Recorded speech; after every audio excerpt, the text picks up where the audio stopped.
Are you familiar with, maybe we already mentioned this in our emails, but you familiar with the works of Dr. Robert J. Lifton? Oh yeah, yeah. Yeah, Lifton, I thought you might be. really Yeah. important. Yeah. Yep. When I Absolutely. was doing deprogrammings, well, I forgot the name of his, The Psychology of Totalism, I think was part of the title, Yeah. but that was pretty much the main text that so-called deprogrammers would use, his points of what does and does not constitute thought reform. And of course, he was trying to avoid the word brainwashing. That's got all kinds of Right. Hollywood kind of connections. Yeah. But Yeah. Yeah. I like the work of Stephen Hassan. I'm not sure. mm, But so he's an ex-cult member from the Moonies, and he's set up his work, Freedom of Mind. And we have right. a slightly different kind of understanding of, it's maybe more than slightly different, understanding of cults, whereas he focuses mostly on the kind of possession disorder aspect of it. I focus more on the delusion aspect of it, which he doesn't even incorporate. Um, I heard you use that term possession, and I wasn't really sure what that was referring to. What do you mean by that? so, in the DSM, it's listed as a disorder.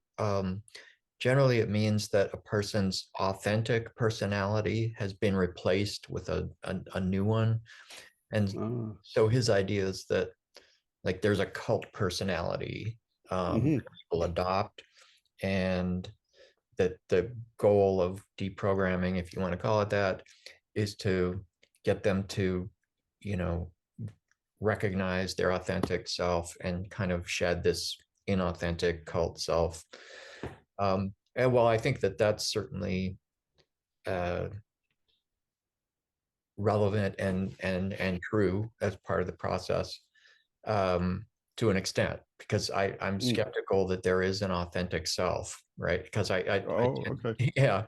So my understanding is we're all instituted, uh, instantiated to adopt roles and subject Hmm. positions, like even, within family, within work, whatever. None of them are authentic. They're all performances to an extent.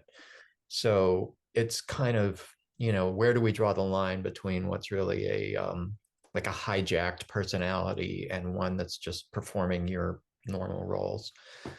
And I do agree that, certainly roles can become pathological, but you can have pathological normalcy or pathological, um, the institutional evil, where everybody in the institution is performing ethically, but the outcomes Hmm. of the institution are evil. Huh. So there's all sorts of complications, I would say, to this. But I think delusion is pretty straightforward, because, as I mean, it's complicated still, but basically, if you have an agreement among people that is demonstrably wrong, and particularly if it's dangerous, then I think we can arguably say that they're a cult, whether or not they have a possession disorder. Um, so, and Yeah. then we can point to things like even white supremacy is a cult, because it's a demonstrably wrong, based on demonstrably wrong beliefs, even if the people adopting them are not under some sort of possession disorder. Yeah. So that's where my philosophical disagreement comes in with a lot of what's going on in cult research. And Right. uh, they're both in the, Don't. Oh, yeah. sorry, Barry, but one of the reasons I brought that question is because uh, after I left the group that I was in there only 2 years. I don't think it was Mhm. as thought reforming as the one that Dr. Hassan was in, Mhm. but but I was involved in, let me see, like one, two, three, about five different so-called deprogrammings, Okay. and one of the things you would see is the kid comes in, or 20-year-old, whatever, and you sit down and you communicate a lot. You show them videos of people that are in other kinds of groups similarly. You go through processes of how they got in the first place, and you could see the successful exit counselings, which was most of them. You could see almost like a literal light bulb going off. You know, their face changes, their demeanor is different. They start to think and talk more rationally, and they do that only after a couple of days. And there was only a couple of a couple of exceptions to that where somebody had been in a certain group for 10, 15 years. And I don't know the part of the psychology of it, but it seems that their minds have sort of gone to mush, if I could say it that way. It was hard to find that person in there to bring them out. Yep. Given more time and separation from their group, maybe yes.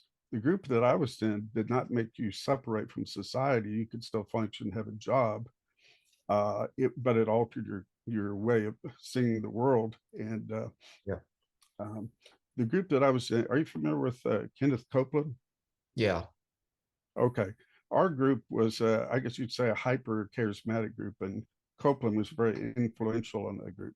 So, I mean, when you get into denying the fact that you need glasses, that you're sick, that you have some horrible sore on your body, you need medical attention, and you're believing God that this will go away, you can see there's a problem. Matter of fact, one of the groups that we were associated with was called Faith Tabernacle. That was Hobart Freeman's group in Claypool, Indiana. And out of about 1,000 members he had at the time, it was something like 98 people died because they did not get medical attention. Yep. And it was the same concept as Kenneth Copeland.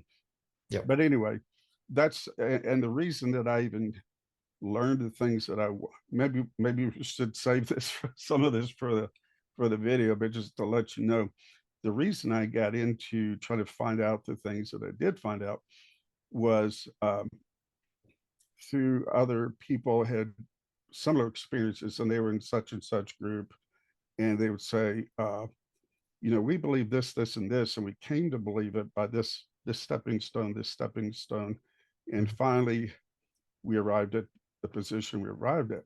So I got into the history of it, and that's why I harped on the Jane Lead thing, because Jane Lead really stands at a center point between what a lot of people would call Western esotericism. She was totally into that flow of ideas, a reputed prophetess and all this kind of stuff. Her ideas, which I call hands-on eschatology, there's something that William F. Buckley said. He was borrowing from a novelist, and I can't pronounce the word, but he says, "Don't iman yes the eschaton." I don't really know how to say that, but he's saying essentially the same as, if you have hands-on eschatology, you believe that you are the one, or the corporate connection of all your fellow believers, you're the ones who are bringing the kingdom and establish Christ's kingdom prior to him being, quote, allowed to return to it. So they have this big distinction between establishing the kingdom and Christ receiving the kingdom that's been set up. So that's where you get into the 7 mountains and all that kind of stuff with the Nar, because they're right in this tradition. So the key points for me, Jane Lead, her ideas were plagiarized. This is very clear, and I've got a couple of scholars who have backed this up that I've talked to about it. Her ideas were plagiarized by prophets of the so-called Latter Rain movement, 1948, and then they were passed on to what a lot of people call the Kingdom Message. That's 1982. So it kind of resurfaced with slightly changed wording, because everybody thought the Latter Rain was very controversial, which it was. Even the Assemblies of God denomination booted out all the guys who were involved in it for heresy and other issues. And then the NAR actually has people that are old enough in the NAR, the main prophets, that they have taken these ideas from the latter rain prophets. And, you know, all these guys have horribly big egos. So they don't say, I got this from so-and-so, you know, they don't give any kind of recognition. It's just a revelation. God told them. And so that kind of stuff is very, very present. And this is why when I saw Laura Coates, you know, the journalist on CNN the other day, and she was very clearly outlining, I don't know where she got it, but she was talking about the seven mountains from this NAR apostle, C. Peter Wagner. And I thought, this is only the tip of the iceberg. She doesn't really realize how big and how dangerous this thing is, because as you know, you probably are more aware of this than I am, but when you look at and people think this is too sensational, but it's not. If you look at the concepts that were present in pre-Nazi Germany and what it took for them to be implemented, and the percentage I've always heard, which I don't know if it's correct, but it was only about 30% of the population was fully sold with the Nazi Party and supportive. You've heard this also. Yep. So if you have those sort of concepts and you have this perfect storm of a leader who either endorses them, allows them, turns his head, says, yeah, go do your thing, stand down, stand by, all that kind of stuff, then the potential of that happening, even if it's on a smaller scale, I call them like starter up purges, like say the Sacred Purge is what I refer to it as, then you can have one little group that wants to do this. You can have a January 6th event, or you can even have, as a lot of these so-called prophets say, can be, you know, like millions of people, quote, dying as a result of their. And so what I did was I called about 20 people that I knew or assumed were involved in this sort of version of eschatology. And I did what was illegal at the time, but I had one of those little suction cups and I put it on the old-fashioned receiver and recorded on a micro recording device, microtape, and then I transcribed that. And so out of the 20, 18 responded with, yes, that is what we believe. And they quote scriptures, their version of the scriptures, to back it up.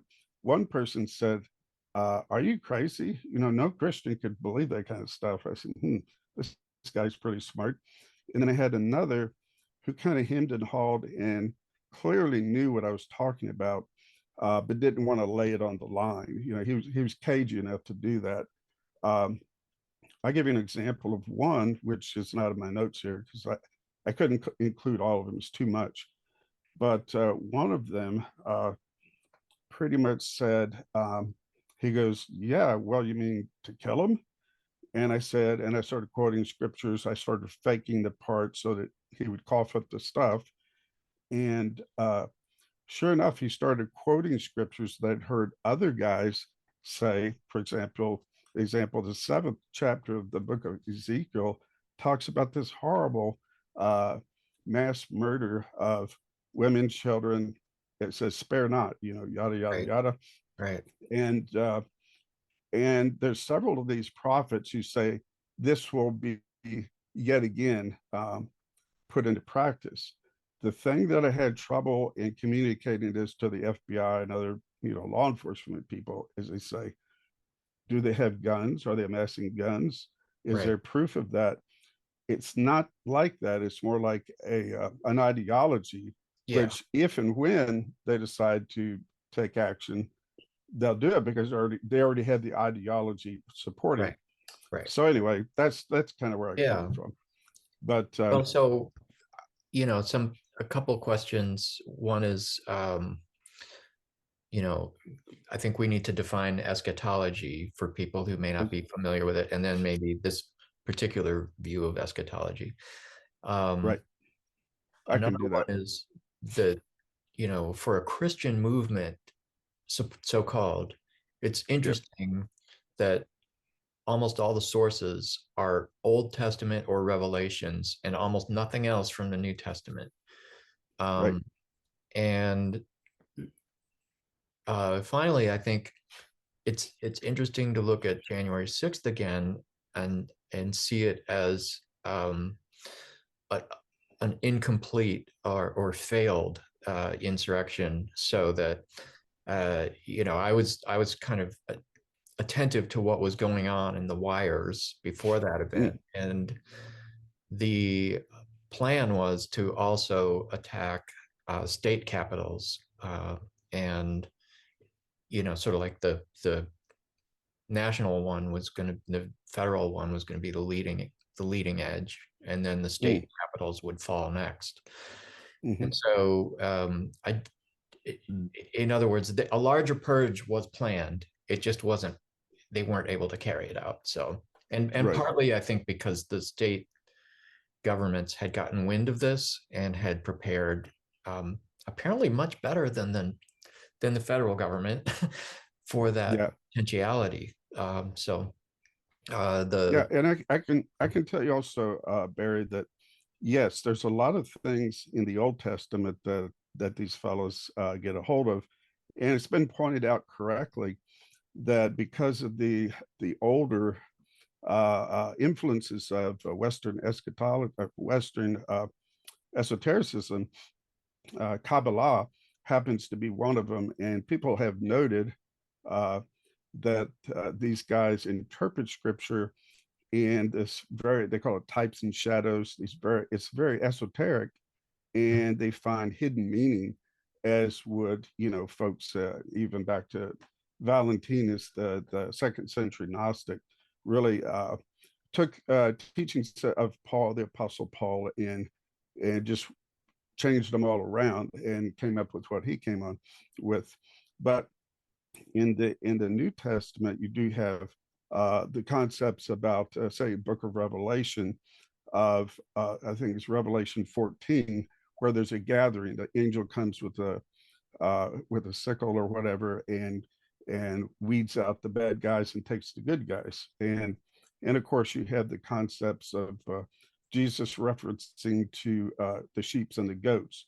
So nowadays, what I observed in Jane League's teachings, which I read tons of it, it's very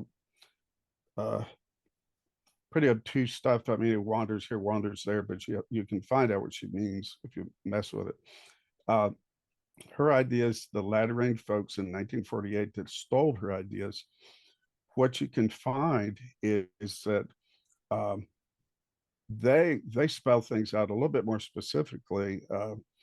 And when it gets to the NAR, this whole concept of what I'm calling hands-on eschatology has morphed into something like we're going to influence society, but they don't get these really strange interpretations of scriptures, because a lot of folks in the movement now would say, oh yeah, that sounds like the latter rain. That's pretty controversial stuff. They're still saying the same ideas, but now the purge has transformed into more like there's going to be a civil war, between Christians and the evil forces of the world and the Democrats and so on and so on.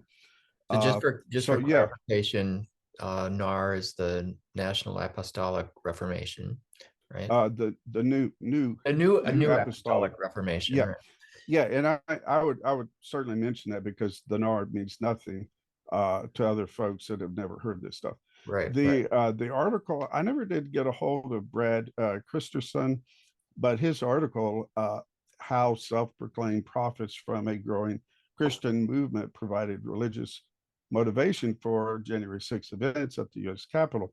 That article I thought was very perceptive, and I'm not really sure what his sources were or how he got a hold of that. See, Sarah Posner has written very well about this, but it's pretty much only on the taking dominion side of things, the theocratic urge, or whatever you want to call that. She really hasn't gotten to, and the way I think about this is that folks, say journalists and so on, who have, and even religious writers who are aware of these things, they haven't really pinned down the Sacred Purge part. Why? Is because I would humbly say they haven't read as much stuff about this as I have. I read piles and piles of primary sources. I've done these interviews where I posed as an insider and got them to say what they really thought. And the other part is that it sounds so wild and so weird to say these people actually have a doctrinal position to justify killing others. But it truly does. I mean, uh, uh, yeah, I could talk for too long on that. But I'd also say I have two books through Amazon. One that I state in the beginning of the book is absolutely the wrong thing for a scholar to do, and that is I don't put any documentation. I just quote, quote, quote, quote, quote.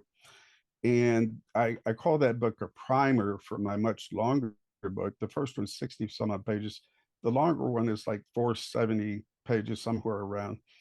And the first one deals with the three concepts of eschatology that are very, very problematic. One, perfectionism. We are the elite of God. Well, a lot of things can come forth out of that. Two, we need to take dominion of the earth politically because we are the perfected ones. Three, there's some folks that are just not worthy to exist anymore. So we're going to take care of that. And that's where the Sacred Purge comes in. So the first book, I think, is, if somebody was just an interested person who says they can't believe this is being said, they might then use that as a stepping stone to get to my longer piece. The longer piece, well, the shorter piece I call a quick outline of hands-on eschatology, a matter of timing and agency. That's what it's all about. If you believe in the eschaton, that the timing is we're going to do this, and that's okay. That could be verifiable. What's unverifiable and purely a matter of faith is Jesus is going to do it or the angels. Well, until that does or does not happen, who can say? It's either going to happen or it isn't going to happen. Purely a matter of belief. But the folks that want to take all this stuff into their hands and make it happen, those folks had the ability, either on a broad scale or a smaller scale, to bring it into existence, and then it's verifiable. It's not true, but it's verifiably observable. Right. And so the longer book, what I did was this one has more of it has all the documentation for the stuff that I'm talking about here, but it also goes on to things that are more pertinent with, say, like Christians that are just appalled about this stuff. So I identified 10 themes, and I worked through the book thematically stating, okay, here's so-and-so. They're talking about this Sacred Purge. Here's so-and-so. This is what they're saying. And I go from the Gnostic Valentinus all the way to the present, taking these different so-called prophets and I really try not to go into people that look like they don't have much connection to this. I like Mormons, although some of the esotericism is present. So I call this second book The Converging Apostasy. Okay, apostasy is clearly from a Christian standpoint, because if you're not a Christian, you say, what do you mean apostasy? Who cares, right? It's, again, a matter of belief. Why I call it converging, and this is something that I'm sure we won't have time to go into, but it's very, very revealing. Converging because all of this has a somewhat right-wing aspect to it, and that's the stuff that I'm covering here. But there's a slightly more left version, and that's where you get into the esoteric, folks. Why is that useful or interesting? Is because the two timelines of this will happen, this will happen, this will happen, then we have a new world, and yada yada. It's cleansed of all the wrongdoers. It's present in the esoteric teachings of folks like Helena Blavatsky, and also Alice Bailey, both of whom I believe, and I've heard other people say this, uh, set sort of the precedents for things like the Third Reich and the results of that. And so yeah, that's why I call it converging, because you've got these two parallel things, and there's actually uh, people on both sides of the fence who would normally, like an evangelical, normally would say, "No way, we're not a part of those esoteric New Age teachings and so on." Um, but if you get deep enough into the folks that are influenced by Jane Lead, then they're really running parallel. And some people have noticed that, and they said, huh, those guys on the other side of the tracks are pretty much like us. Maybe we should communicate. And so a big concept in this, Barry, is again, something that's not of a big deal to someone who's not coming from a Christian perspective. But a major theme for all of this stuff is ongoing revelation. So, Christians that are more like middle of the road Christians would say, okay, it's in the Bible, good. Oh, this esoteric prophetess said this. No, we don't want that. It's not part of the canon of Scripture. But all of these prophets believe that they're unfolding in time prophecies. And so, since they plagiarize, borrow, and so on, where do they get them? There's many instances that show they borrow them from things like Kabbalah. I've seen that quite a bit. Neoplatonism, they borrow little bits and pieces. They actually borrow from Plato. And oddly enough, if you know about Christian identity, you may have heard this before. Okay, people that come from this Jane Lead inspired and plagiarized perspective of hands-on eschatology, one of the things they go into because of uh, their ongoing revelations is they'll make that next step. The next revelation goes into anti-Semitic thought, and usually, generally speaking, it will go into some form of Christian identity. And a guy who's just like a melting pot of all this stuff, gathering all these ideas, is pretty much recognized as one of the founding fathers of what we call Christian identity. That's Wesley A. Swift. He was a notorious fellow, had connections with the Nazi Party, with the KKK, but he gathered in concepts that clearly come from the Theosophical Society, and other concepts that clearly came from Jane Lead inspired folks. So that's why I use the word converging, because you got these melting pots where folks that are moving on to the next revelation, they find themselves pretty much in the same camp together, Yeah. just with slightly different nomenclature, Yeah. Yeah. to express themselves. That's an excellent point. What you were saying earlier about this sort of Kabbalistic reading of texts where, it's all about finding patterns and stuff. It reminds me that there is a psychiatric diagnosis or diagnostic category called pareidolia, which is the tendency to perceive a specific, often meaningful image in a random or ambiguous visual pattern. And I think it also applies to text, where people start to see patterns in texts. And it's often a sign of, schizophrenic paranoia or another form of paranoia. But, and some of my work on the deadly delusions looks at the sort of convergence of grandiosity, believing we're the chosen ones, with this paranoia, which is, there's sinister forces out there that are persecuting us, or that we must defeat and totally eliminate. And those two coming together is a particularly deadly combination, I would say. Certainly is, and that's why the way you're wording that, and from your background and perspective, Yeah. I wouldn't have known to say it the way you just said. But I can certainly see how the things I found out about the so-called Sacred Purge, they definitely fit what you're talking about. And Lifton would have called that the dispensing of existence. That's the way he would say that. There's a definite us and them, and you guys got to go. Yeah. And it Manichean. start. Manichean, like absolute good and evil, right? Yep. There's no gray. Yep. Yep. Okay, so how would we get this thing going? What do you want to do? Well, so in my mind, we already did. So I would say I don't think there's Yes. anything wasted in that preview. So Excellent. I'd say let's just get into it. Okay. So, you know, the Christian nationalism you're pointing to is clearly undemocratic and a threat to democracy. But there are sort of particular figures in it now who are really coming to the fore.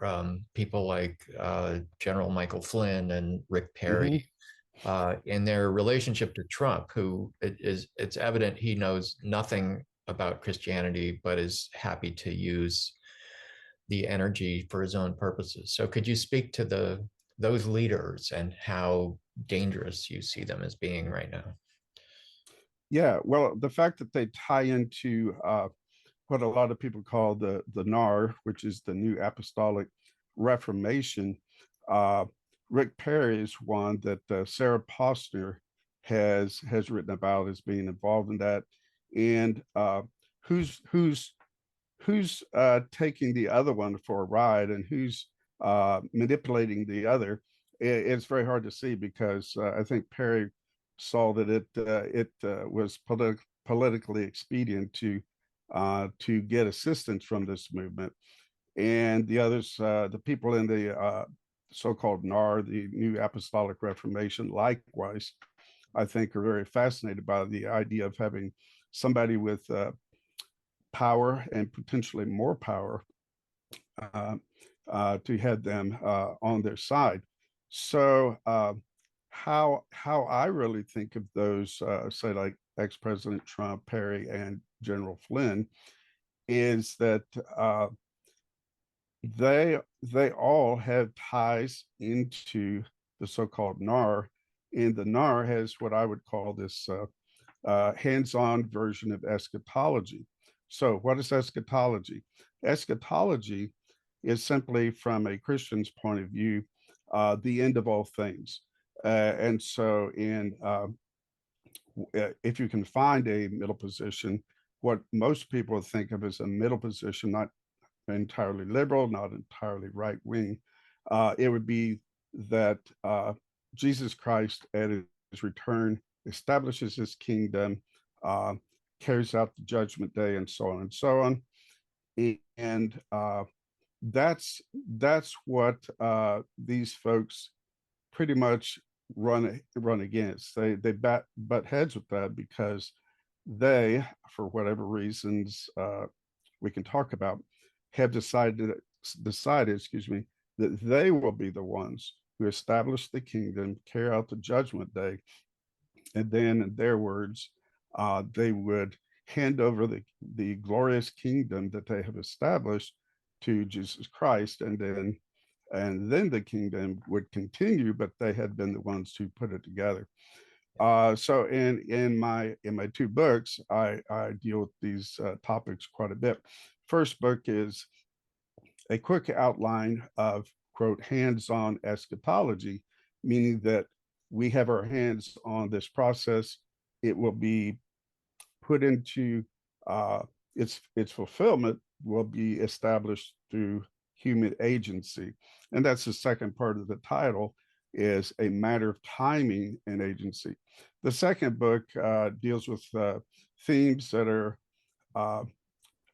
important to a lot of Christians, but also includes what I'm talking about, hands-on eschatology.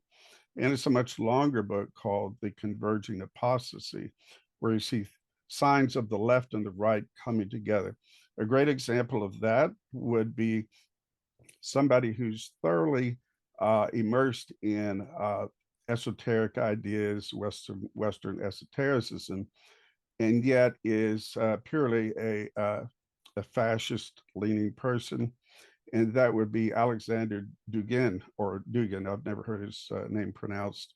And who is he? Well, he happens to have a position with Vladimir Putin, very similar to the position that Steve Bannon had with Trump, and that is the deep ideas, or the more esoteric ideas behind the throne, and gaining the ear of the leader. So Trump and Putin being the ones. Yeah. And there's a kind of nationalistic element to this. In other words, like the kingdom will be established through the purified nation of Russia, the purified nation of the United States, that kind of thing.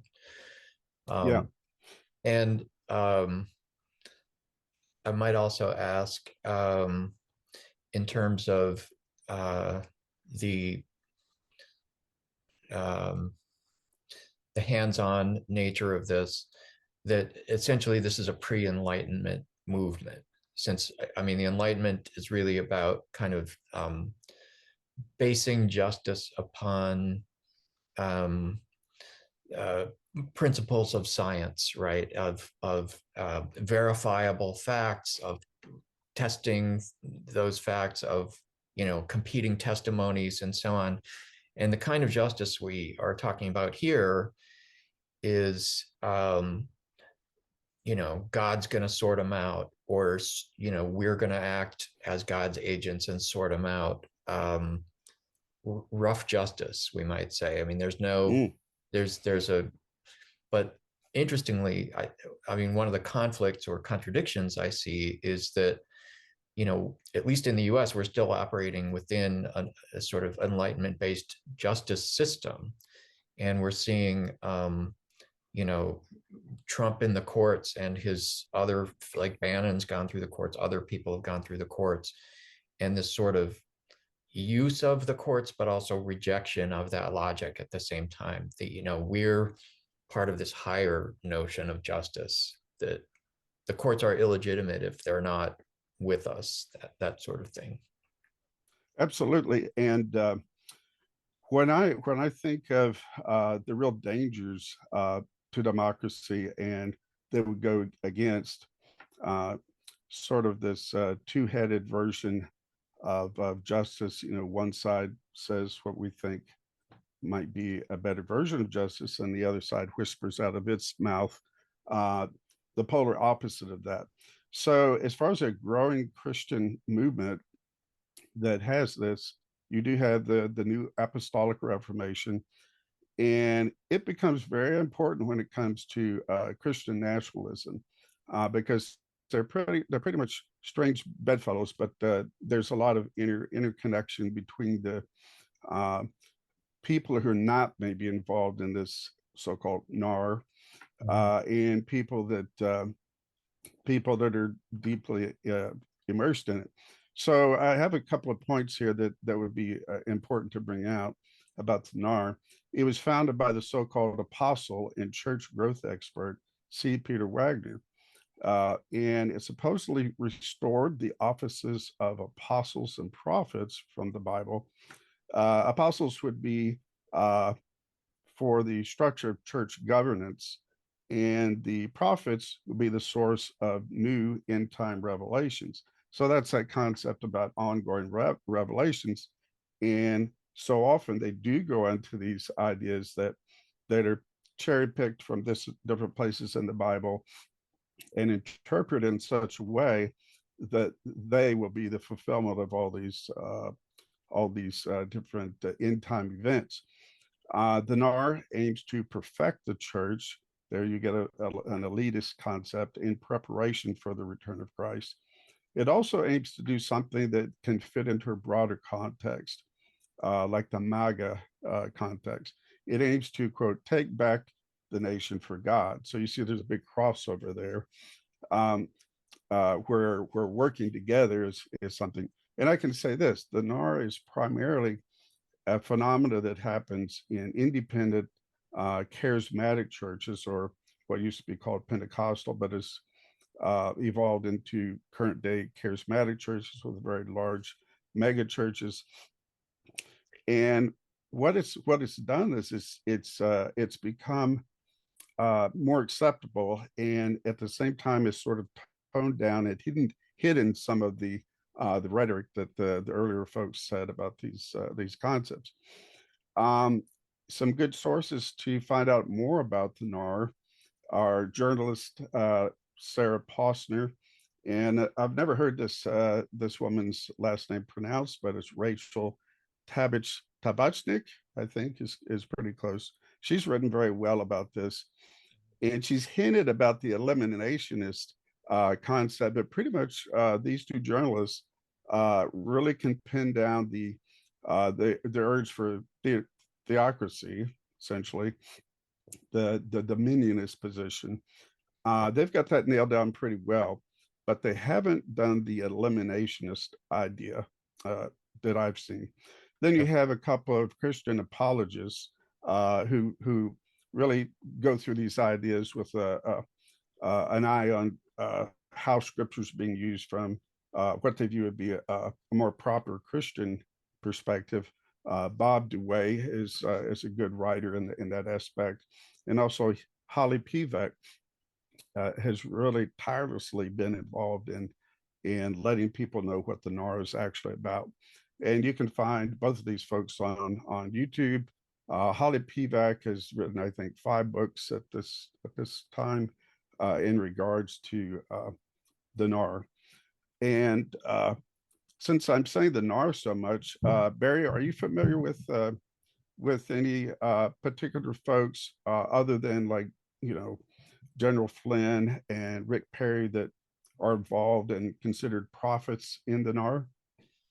Well, I've read about them in some books, but I don't have them in front in my mind right now. I know in Stephen Hassan's work, he's written about them.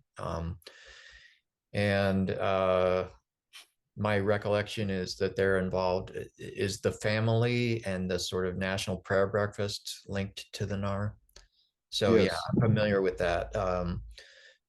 Maybe you could say a little bit about the family and the prayer breakfast, because my understanding is that the prayer breakfast was basically almost mandatory if you were a Republican legislator in DC. Right. You had to attend this thing. So that leads us towards Paula White, I think, would be a good person yes. To speak about that. This again, if you don't have the whole picture and know what the NAR really has to say, and I just think of Paula White as a NAR affiliated prophetess, because people in the movement think of that. People who are not in the movement might just say, "Oh, that's kind of wacky." A matter of fact, there's a pretty good writing. I forgot the journalist who wrote it and uses that name, the wacky Paula White. Okay, so she was Trump's spiritual advisor, so-called, and she became chair of his White House Evangelical Advisory Board. And so occasionally you'll see pictures of people standing around Trump. They all have their eyes closed, and they're placing hands on. This is called the laying on of hands from the Bible. And they feel like they're imparting him. This is pretty wild stuff, but they're making an impartation of spiritual power and so on. And oddly enough, you'll see in churches that have that perspective, they'll say, "Well, let's just pray for so and so. He's up in the front of the of the sanctuary." They'll put their hands out in what almost looks like a Nazi salute. I know that's connecting dots that probably shouldn't be connected, but it's an eerie thing. Right. And according to one of her sermons, she says God is a theocracy, not a democracy. So you better get with it, or you're going to get run over. Okay, so that's fairly vague talk, but you can compare that to Trump's ideas, which you've heard this ridiculous thing. He'll say, "Oh, he was just joking," or people are taking that out of context. For example, his references to a bloodbath. Well, in any context, the words there can stimulate and motivate lone wolves, and they can also be kind of a generalized undergirding for this more specific stuff I'm talking about. So in my book, The Convergent Apostasy, I use the term, which probably there's a better term, but I call things like that open door doctrines, Right. because it doesn't mean you've gone through the door, but you're standing there waiting, and there's numerous people saying, come this way, come this way. I'm talking about ideological. Mhm. And also can be compared easily to, which I do in the same book, to gateway drugs. So you've got this gateway drug. Does that mean you're a heroin addict? Probably not. You may be smoking marijuana, but there's this constant pull, and it's heard loud and clear. And the chances of you moving on to other things have grown exponentially. Right. So when somebody enters one of these apparently vague sounding open door doctrines, then my ears perk up, and I'm hoping that others do too once they get a hold of the underlining. Here's another metaphor I think of it is you can think of it as a target, where on the outside you have something like the MAGA. Is it horrible? Is it delusional? Yeah, probably, but it's not entirely what I'm talking about. And then as you go closer and closer to the center, you still hear the same, let's take back America for God, but you have it attached to other more specific concepts that the greater context Yeah. helps.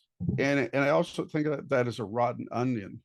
You can Yeah. peel back the layers, and it gets really uh, deep and dark when you get to the center of it. Yeah. Um, so Well, and that's an interesting thing to look at, like the kind of, hardcore that's driving the movement, and the kind of peripheral people who don't fully understand the doctrine or whatever, but are just maybe attracted to it. mhm. And all of the kind of dark culty movements we could look at, from Nazis to Jim Jones or whatever, probably all have the same structure. And you mentioned eliminationism. This is a concept that Daniel Goldhagen, I think, coined the term in his writing about the Nazis, and he was particularly interested in the kind of how much work had to go into preparing people for mass murder ideologically, right? And so the eliminationism was the ideological preparation. Um, and basically it says, like, we are unsafe, we are um, vulnerable until we eliminate this target population. um, and it's entirely based on delusion, right? Like, I mean, yes, they were murdering babies who obviously pose no threat to them. So um, Yeah. but the idea that, Trump, we hear it with Trump now, that, like, migrants poisoning the blood is exactly that kind of thing. They're a threat even if they're babies, because they're going to grow up in our system and poison our blood. That's Yeah. that's But um I'm a retired fifth grade teacher, and also continued to be a professional guitarist and bassist. Mostly I played jazz in the Houston area. So when I was a fifth grade teacher, I had a lot of leeway. I had a really good principal who trusted me, and I'd go there. And where I went was I set up several quotes from Stalin, Lenin, Hitler, some relating to the press is the enemy of the people, some relating to dehumanization, where these are vermin, they're, etc.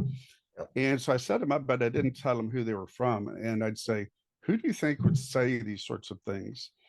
And they said, oh, that's Hitler. They knew enough that Hitler was the big, bad, ugly guy who got rid of a lot of folks that he didn't approve of. And so the trick was, though, that most of the quotes came from Donald Trump.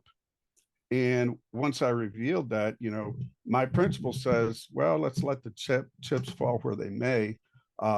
If some parents are Trump supporters, we'll kind of deal with that and let them know, hey, I'm just trying to educate the kids on rhetoric that can lead to problems.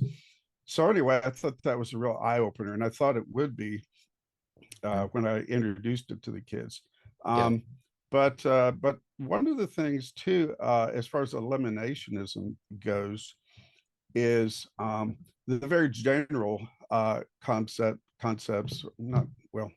Back up and say it this way: they don't come from the earlier prophets of the so-called Latter Rain movement that started in 1948, and folks were plagiarizing the words of a 17th century prophetess, and that's where they got this idea of so-called hands-on eschatology, meaning they will be the ones to bring in the kingdom and execute the written judgments of God. If you look in the Bible, that means you're goner. So one of the folks that's more general about this is in very high repute in a lot of the mega churches. That's the prophetess Cindy Jacobs. She also is pretty close with Paula White. They do different prayer initiatives together and so on. She prophesied that Bill Hamon is a so-called five-star general in God's army. Well, folks like Sarah Posner, they say, well, this is a kind of rhetoric that's they put it as negative, but they really don't know, in my opinion, why the idea of army is more than just idle talk. And here's one reason why: is because Cindy Jacobs also says, quote, Christians will rise up and possibly start a civil war if the Equality Act becomes law. Okay, interesting. Well, listen to what Bill Hamon says, previously mentioned, and he's closely related to Cindy Jacobs. They're both so-called NAR prophets. Bill Hamon prophesied that Trump is God's man, and it was God's will for him to be elected in 2016 and reelected in 2024. Again, Bill Hamon, and you'll see why in a second, but I'm harping on the name Bill Hamon. Bill Hamon, his book, The Apostles, Prophets, and Coming Moves of God, was promoted by the apostle and founding father of the NAR. His name was C. Peter Wagner. Okay, that kind of pushes me down the line here. Maybe we can circle back, but the reason Bill Hamon is important is because he clearly takes these hands-on eschatology concepts and says some amazing things. Okay, so this is in his written words. Bill Hamon says, God's great end-time army is being prepared to execute God's written judgments. What are those written judgments? Well, words of Jesus, separate the sheep from the goats. They will be carried off into paradise, and the rest will be carried off into judgment. And it also includes the second chapter of the book of Joel, which talks about a great army that goes in and conquers and takes over the others.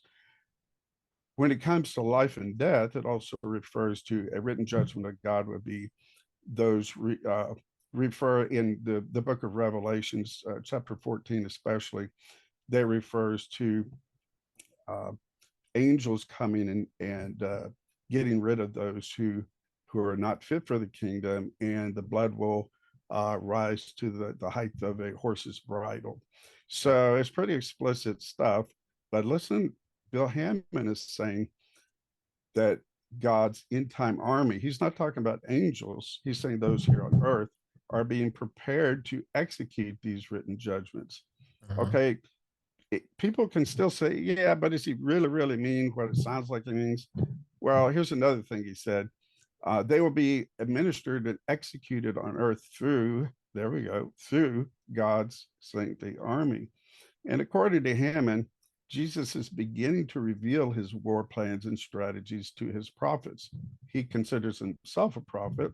A lot of people do also, other people. Then he said, we are going to finish this job of making all of his enemies his footstool. That's a favorite scripture that these folks like. Excuse me. So what did I do about this? When I found out, I read about these things, I said, well, let me take it upon myself to give Bill Hamon a call. And luckily, he's a very he's very conversational. He loves to hear his own voice quite a bit because, after all, he thinks he's a prophet. This is the result of our conversation. In response to my question about the timing and agency of a literal physical removal of those deemed to be the ungodly, Hamon said this, quote, "What's the difference between Joshua going in and cutting the heads off the Jerichoans, that's Old Testament, and the saints executing judgment, that's present day? They, meaning the critics, say that's in the Old Testament. And I say, what was it in the New Testament when Peter spoke judgment? They died. I say death is death, any way you look at it. Whether you cut their heads off, whether you speak the word of judgment, however you wipe them out, heh, and that's the sound that I can hear in my brain all the time. It's wipeout, any way you look at it." He followed up by saying this. Now, this is definitely a George Orwellian kind of twist of things. He said, "But I say the only ones that can be in this judgment ministry are those who come into perfect love." Now, the fellow you were talking about, who coined that word, eliminationist, I believe I read something for him, or maybe it was Robert J. Dr. Robert J. Lifton, talking about the officers in the Third Reich would have to steel themselves, not steal away, but steel as in metal. They steel themselves for the ordeal of having to eliminate vast numbers of people and still feel justified in their action. So here you have something quite similar from Bill Hamon. Yeah. So, I mean, the purification is the justification. And so seeing non-believers as a foreign body that can not only can be eliminated, but must be eliminated. Yep. Then also seeing, like you mentioned, that agency is complicated because while humans might be carrying out this purge, it's really God acting through them and using them as his intermediaries. And so, absolutely, there's the plausible deniability that I did it, but I'm not responsible. And absolutely. So, yeah. Well, and this reminds me also of the work of Abram de Swan, who wrote a book called The Killing Compartments, sort of, I think, advanced tutorial on eliminationism. But it ties in for me to the work of, I think his name is Robert Stanton, who came up with the 10 stages of genocide. But compartmentalization is the process of, first of all, separating out the populations, so into the perpetrators and victims, and that separating out occurs on multiple levels. It can be physical, where you put the victims in a ghetto. It could be ideological, where you dehumanize them. It could be legal, where you take away their rights. And certainly in terms of then the other part, I guess, I was getting to is the psychological, right? That you create basically an argument that I'm still a good person, even though I'm doing this over there. And you sort of compartmentalize off your behavior or your treatment of the other. And what de Swan says is he calls the compartments zones of exception. So in the zones, the normal rules don't apply because you've created an exception to the normal rules. So normally murder is something that you can't justify, but under these exceptional circumstances you can.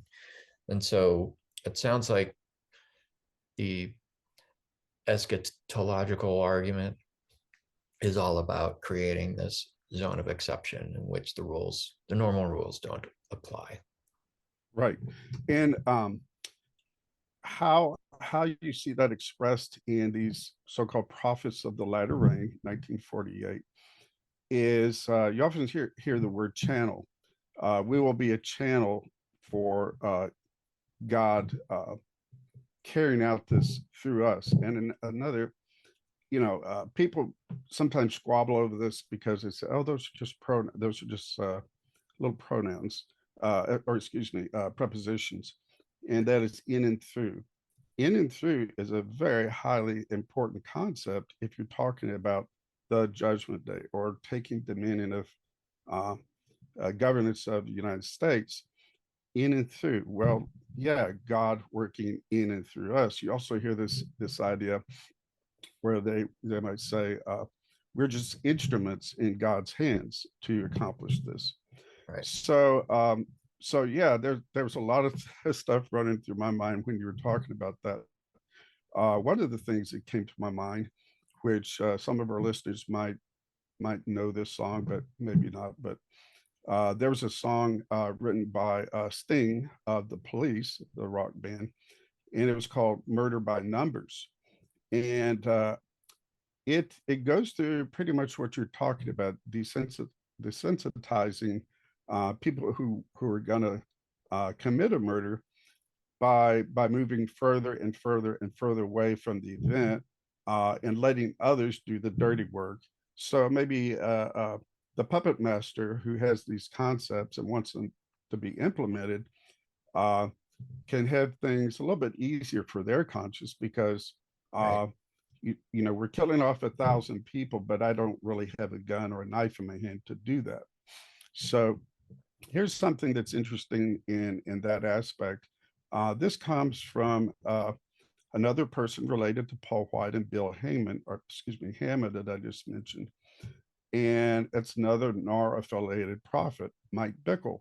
So Mike Bickle says the real point of Revelation 14, which I mentioned, is the carnage, the destruction of human life. He goes on to say, when blood splatters Jesus's robe when he's in this judgment, it's literal. It's not supposed to be figurative. But the real stickler that Mike Bickle says, and this goes to that in and through concept, is that the elite saints will engage in this carnal battle. Interesting, because it sounds spiritual and not in our hands. See, Jesus is going to do this, and yeah, it's going to be real bloody. But oh yeah, but the saints will be engaged in this carnal, physical, literal battle. So that goes to another thing that about eliminationist ideology, and that's some of the loaded language, which you would know. People like Dr. Hassan would understand this idea, and also folks like Dr. Robert J. Lifton would say this, and that is that the loaded language of this kind of ideology has kind of morphed and developed over the years since 1948. In the earlier days, they would call this releasing the earth from its bondage to corruption. Interesting. Right. Well, that sounds kind of vague, but what they literally mean is get rid of those corrupt people, and then the earth will be released and the kingdom of God will be established.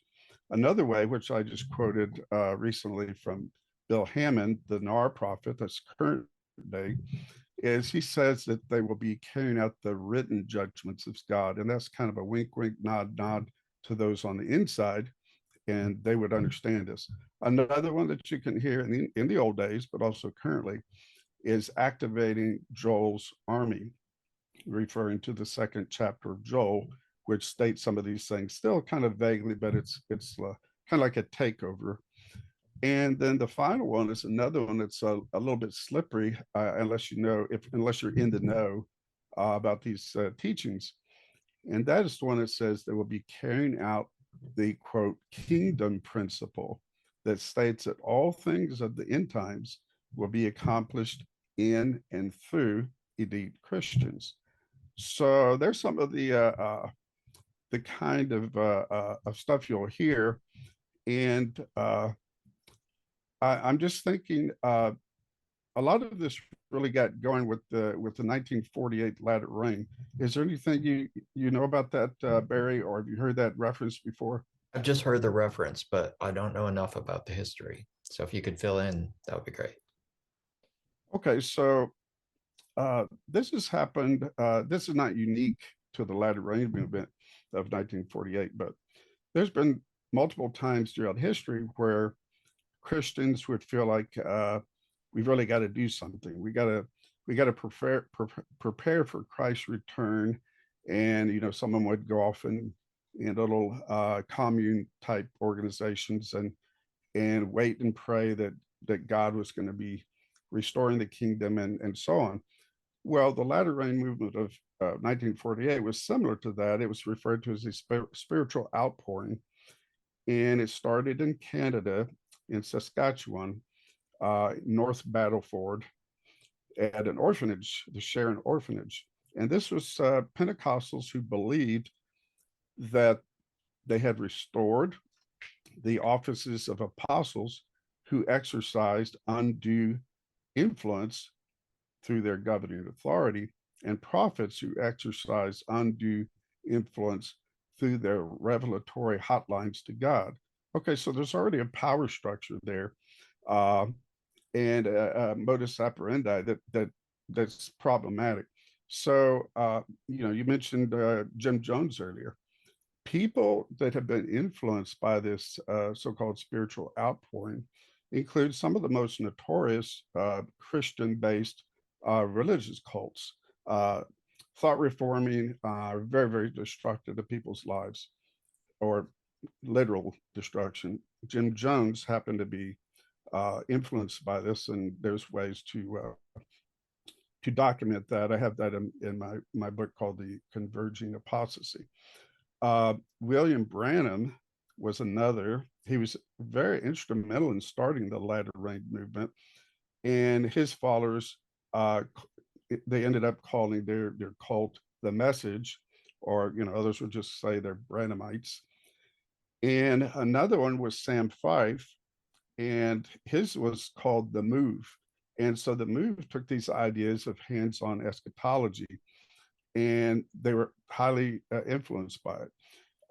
Another notorious cult, very destructive, very perverted, I would say, is the Children of God. And the prophet that led that group, or I think he's passed away already, but he was Moses David Berg.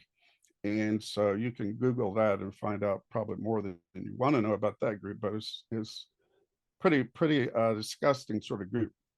So what happened is, not only do you have religious cults, and I forgot to mention another one is the Walk, or the so-called Church of the Living Word, which was led by John Robert Stevens. And all these guys, they either talk explicitly about the latter rain, or their doctrines show that they've been influenced very clearly. Okay. And so this latter rain functioned as something like a petri dish for the development of dominionist and eliminationist ideology.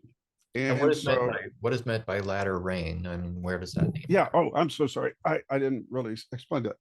Yeah. Again, you go back to the second chapter of Joel, and the book of James in the New Testament. Joel, sorry, is Old Testament, James, New Testament. So here, this idea of there will be a former rain and a latter rain. And the way these guys construe this, without any reason other than their prophet thinks it's so, is that the latter rain is the spiritual outpouring that will begin to inaugurate the kingdom of God. And so they will be the preparers of the way, as John the Baptist was the preparer of the way of Jesus Christ. They feel the same, that they're going to be the beginning of this. And actually, the NAR is talking about, I've heard this phrase, we have to redig the wells of the latter rain movement and get back to the principles that were established. And sure enough, they did, because they also believe in these restored offices of apostles and prophets, and that's very highly specific to that group. It's not just a lone wolf out there somewhere like David Koresh who thinks he's a prophet. No, these guys had relation to each other. So the latter rain movement was where certain issues like that authority from the apostles, revelatory hotlines to God from their prophets, and also certain other ideas like the impartation through laying on of hands. They give spiritual gifts, they thought, through this. Yep. And those are some of the issues. But somebody, when I was trying to figure out all this stuff, I ran across some writings by Ariel Hession, and he put together a collection of essays, and I found that one of the essays was written by an ex-NAR scholar, and her name is Dr. Bridget M. Jacobs, and this is pretty significant what she had to say about this. She says, quote, "Latter rain adherents claimed that their movement would embody the second coming of Christ, and that non-elite outsiders who resisted latter rain authority and teaching would experience the horrors of the so-called tribulation, which is described in the book of Revelation." And so, in other words, she's saying, if you don't get with the flow of this thing, she's talking, for these folks. If you don't get the flow of this thing, you're going to be removed. You're going to be out of there, because that is what the book of Revelation talks about. It says that angels will do this, but interestingly, these guys, they revamp all of this and interpret it how they wish. But and this is an open door doctrine that leads from one thing to another. They will say this. They'll say, the angels of God are ministering spirits. Okay, ministering spirits. They help others. They do whatever God wants them to do. And then in the same writing or in the same sermon, they'll come back and say, isn't it true that we, as those called out Christians, meaning elite, we are ministering spirits? So what do ministering spirits do? Well, look at the book of Revelation and you'll find out. And so one of the folks that I talked to that I assumed was involved in this movement, I asked her, I said the same question. So will there be a moment when God's chosen will physically remove the ungodly? But I used some of the jargon so she would feel comfortable with answering. And she says, as if I'm kind of a dummy, she goes, well, yeah, all you got to do is read the book of Revelation to see that's so. And I said, so I'm not off on this. No. I think you're on the right track. That, if you look at the average Presbyterian, Lutheran, Baptist, Church of Christ, Lutheran, you're not really going to hear them say that. And if they did, you think, what is this guy doing in the pulpit influencing others? This is a highly extreme idea. And for somebody to just enter it without missing a beat, as did the so-called prophet Bill Hamon, it's kind of interesting and dangerous. So yeah, the latter rain was when a lot of this stuff got going. And as I mentioned earlier, the prophets of the latter rain, some of the key prophets of the latter rain, plagiarized the writings of the 17th century mystic Jane Lead. And she was deeply influenced by Western esotericism, kind of a blend of Christianity and esotericism. So here's one of the people that plagiarized her. This is Franklin Hall, another very influential fellow at the beginning of the latter rain. And so the latter rain, like I said, petri dish, ideas develop, get passed on to others, and it kind of trickles on down to the NAR. So check out what he says.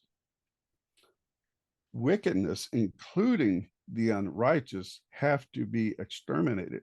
Interesting term. This time of judgment is very close to the world now. And what about the agency? Well, this is what he says. As a group from the church take up their authority and rulership of the planet that God gave them, they will be able to choose whom they will to occupy it. Those taken away will be killed, taken away, mind you, with death. So there you have it, pretty clearly stated. Yeah. But Yeah. It's interesting the timing of this 1948, and so fascism is defeated militarily, temporarily, and not completely, as we know. Communism, which is godless, is the new evil force in the world. It's not entirely new, but it's now seen as this monolithic threat to the West. And there's just been, literal bloodbaths, tens of millions, if not more than 100 million people murdered in this, and between Stalin and Hitler and so forth. And Mao is rising in China, and then you have this movement arising in the West, which seems to kind of echo in some way, or first of all, respond to communism with this, utter paranoia, and also to kind of take up the mantle of fascism, if not take it up, but just put it under a more religious, more acceptable to Western audiences form. Yeah. So also, there's a point at which this movement really, from being kind of an outsider movement, goes right into the center of conservative thought in America, and particularly into the Republican Party. And there's Reagan inviting the evangelicals in through Jerry Falwell, and then a little less with Poppy Bush, but definitely with George W. Bush. When he creates an office within his government for, really, I forget what it was called. It was like an office of religion or something. But basically, he started, the putting on of hands, all that stuff was happening with him. The presidential prayer groups, I saw them in my local community. Interesting, they didn't pray for Obama when he was president, only when it, the whole thing stopped. He's hopeless. Right. Can't deal with him. But how would you describe this kind of infusion of this, millenarian eschatology with the kind of mainstream conservative thought in America, and then the actual political policy making, and I guess along with this question is, does the government become an agent of this purification as well? Are they seeking to control the government, to use the government as part of their purge? Is that the plan? Yeah, those are really great questions, and I hate to do something. Well, I don't mind personally doing it, but you're asking a good question there. But I actually wanted to back up, if I may, and kind of come around that through the back door. Is okay, because the latter rain was so influential on exactly the things you're saying. Let me let you and our listeners hear a little bit from Bill Britton, who was one of the main prophets of this concept. And again, he borrowed these ideas from Jane Lead. I got that from Dr. Bridget Jacobs. It was confirmed by me reading tons of his materials, and also got it from his daughter, Becky Britton. So this is what Bill Britton had to say. You mentioned the number 100 million.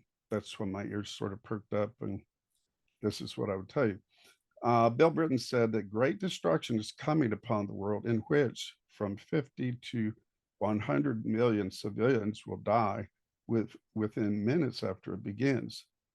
Okay, that's talking about a result. What about the agency? Well, he continues. Fourth, the wicked shall be judged and taken away, while the righteous shall inherit the earth. So there's ideological background for that. He also says the elite sons of God are coming forth in judgment to execute vengeance upon the enemies of God in order to set up a new kingdom over the earth. There's that idea of the not only the Sacred Purge, but the new form of governance, theocratic sort of ideas. And here again, you have another one of these guys. You know, they listen to each other and they rarely attribute, you know, their sources to where they should come from. So this Orwellian twist for this Bill Britton is the wrath of God is the love of God. So now I think of George Orwell and, you know, all of the stuff you can War is go along with peace, that. freedom and slavery. Yeah, all that. Absolutely. Yeah. Now, here's another interesting fellow that attributes, he does mention the name Jane Lead as a great prophetess from the past.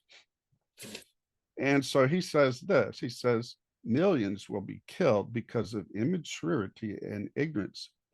And then he says this, if you are not one who is set up in he's speaking for God, my divine order of the kingdom of theocratic government, then you will not remain alive. Okay, what about the agency of all this? I mean, does that mean God's going to zap them? No, he says God's vengeful ones will remove the disobedient and the ungodly from the face of the earth. There's a guy, I didn't know if I was going to go into this, but another prophet from the latter rain who did attribute some of his ideas to Jane Lead said this. He says, the elite will represent, quote, the coming of Christ in judgment and taking vengeance on them that know not God, and their land will be soaked with blood. Okay, he also has a reference to, he says, well, God can kill people. Why is it that we can't do that? That's in one of his writings. Another phrase he said was, he says that Hitler, whenever he was confronted with folks that were not going along with his regime, he didn't only relieve them of their duties, he executed them. Okay, coming from this fellow's mouth and the greater context, that's a pretty wicked kind of idea. And so again, he has an Orwellian twist to this. He says, taking vengeance will be accomplished in and through the sons of God. That means the perfected ones. But you will do this in humility and with a broken heart full of compassion and love. Astounding stuff, you know. Yeah. And so, but to get to your question, you're talking about how does that pan down to current day. The dinar, that's how it comes down to current day, and the sort of dalliance that comes about through people that want political power, that are in the religious right, and those who already have political power. So they kind of see each other as lending a helping hand out to each other, and that's where it comes. And the fanatical zeal that some people, or many people who have dominionist and eliminationist ideology, it tells me, and I think it should tell everybody else, that here's these sort of concepts, that Christian nationalism, which is part of this greater context, should be given a closer look. And why? Well, we've still got people out there that participated in January the 6th. You've got the MAGA folks. You got the followers of Trump and Trump himself using violent rhetoric of retribution and bloodbath. You've got election lies. You've got the complicity of the Republican Party.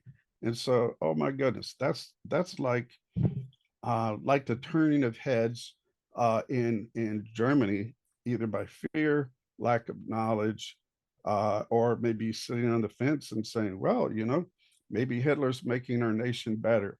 We're getting over uh, the national put down that we got from losing the First World War.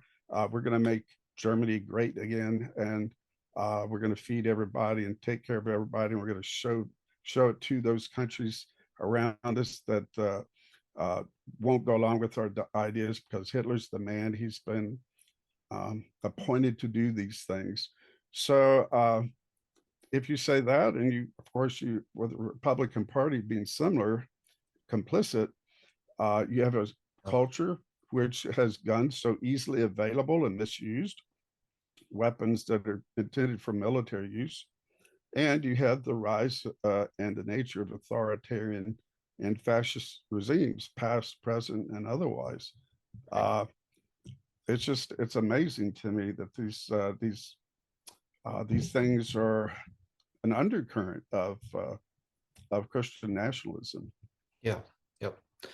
One point I've been thinking about recently is this distinction between harm and pain, where a doctor might inadvertently inflict pain as part of a healing procedure, right? So that removing the splinter might be painful, but it's in service to a greater good. And harm is an unnecessary inflicting of pain.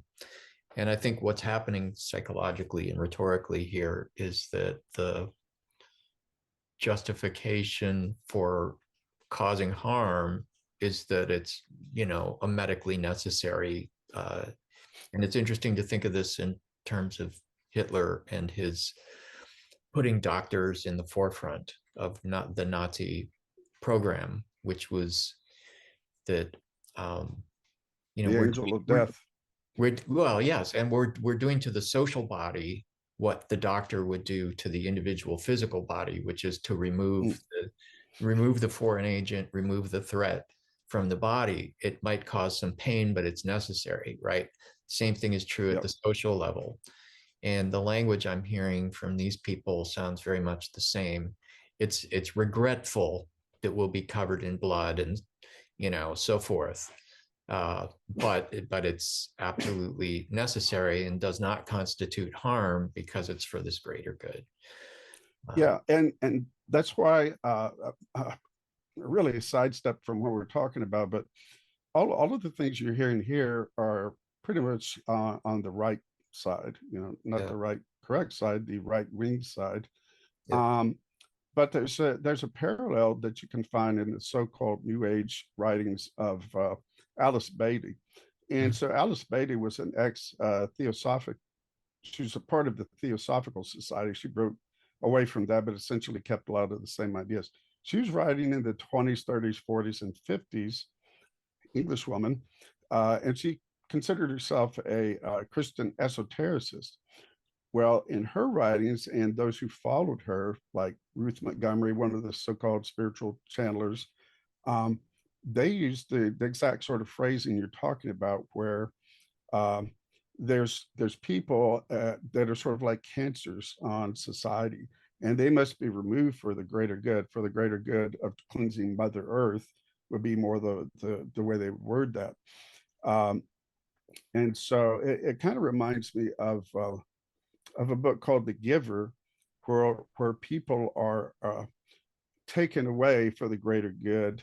And also there's a movie and a book, Logan's Run, more like a B level sci-fi thing, where for the greater good of society, people were eliminated once they hit a certain age, and we're seen as they're old fogies. We don't need them in our society anymore. So yeah, and where a lot of this comes from, again, if I put Jane Lead an essential point where esoteric thought came into the Christian world, so-called Christian, went into the latter rain, was passed on to people in the 80s, and the people in the 80s then turned, passed them on to the current NAR. And the current NAR is closely associated with what we're calling Christian nationalism. Well, what about this Jane Lead? She was 17th century mystic and prophetess. And this is what she said. And this is where you don't hear people in mainstream evangelical churches talking this way until after the latter rain. And then it's very widespread. Lead said this: the elect will, quote, take vengeance on all those who have usurped the dominion and kingdom from him, meaning Christ. She throws him in for good measure, whose right it is in his saints to reign. Okay, so again, that in and through. She says, quote, they shall smite on this hand and on that. Well, if you look in the Bible and look what it means by smite, it's not, oh, you bad boy, shame on you. It means destroyed, removed through death, etc. She says this: with infallible judgment, they will take vengeance on those who believe not the gospel of the kingdom. That was written in 1700 in Alarm to the Lamb's Holy Warriors. She also said this in the Ascent to the Mount of Vision in 1694. She says, all shall be forced to acknowledge that they are the anointed ones. That sounds like a spiritual conquistador, like we're going to take over here and God has sanctioned it. Yeah. She also said this: the government of his kingdom is to rest upon the shoulders of this selected number. Well, there you have a precedent set for governance. You know, we're the Christians. We're going to get in there and do everything that God wants us to do to establish things. Right. So, you know, the idea of this going to current day is you hear from the NAR, the New Apostolic Reformation, they talk about the seven mountains. Mm-hmm. Okay, so what are the seven mountains? The seven mountains it's sort of like categorizing all the aspects of normal society. And when they say seven mountains, that means to climb, conquer, and establish leadership over these seven mountains. Right. So they list the family, religion, education, media, arts and entertainment, business, and government. So again, you have something that if you listen to it, that's being said, it's just kind of slightly reworded new presentation of what Jane Lead set precedents for and what was, you know, it also reminds me very much of the sort of right-wing accusation against the left that they're practicing cultural Marxism, which is they're trying to take over those same institutions for the left. Yep. I just, to let you know, I need to jump off in a few minutes. I've got another meeting, but and we can always continue this. I wanted to maybe end with this thought about the relationship of Christianity in the West to jihad, and the formulation. There's a group of Islamists who believe that jihad is a murderous purge, but that in the much bigger tradition of Islam, it's an internal struggle, right? A struggle to battle evil within oneself. And I think certainly we could look at the teachings of Jesus the same way as primarily what he's talking about is an internal struggle and not this kind of political bloodbath sort of thing. Do you see this parallel? Absolutely. And when you say that, I'm thinking of probably too much I can say quickly, but just put it this way. I'll list the people first. Okay. If you're talking about Jane Lead, people in the latter rain, and then people in the NAR, all of those, you will hear this kind of conflict, like you said, internal one. They would say you have to, quote, die out to self. That's an internal thing, and be cleansed within. And this will, and if you just leave it right there, you could say, okay, that's not too different than a lot of middle of the road Christians trying to lead a respectable, good, godly life, and so on. However, the second part of that sentence, and again, so this might be one of those open door doctrines. The second part of what I was saying is this: once someone has been cleansed, they're made worthy for the outward purge.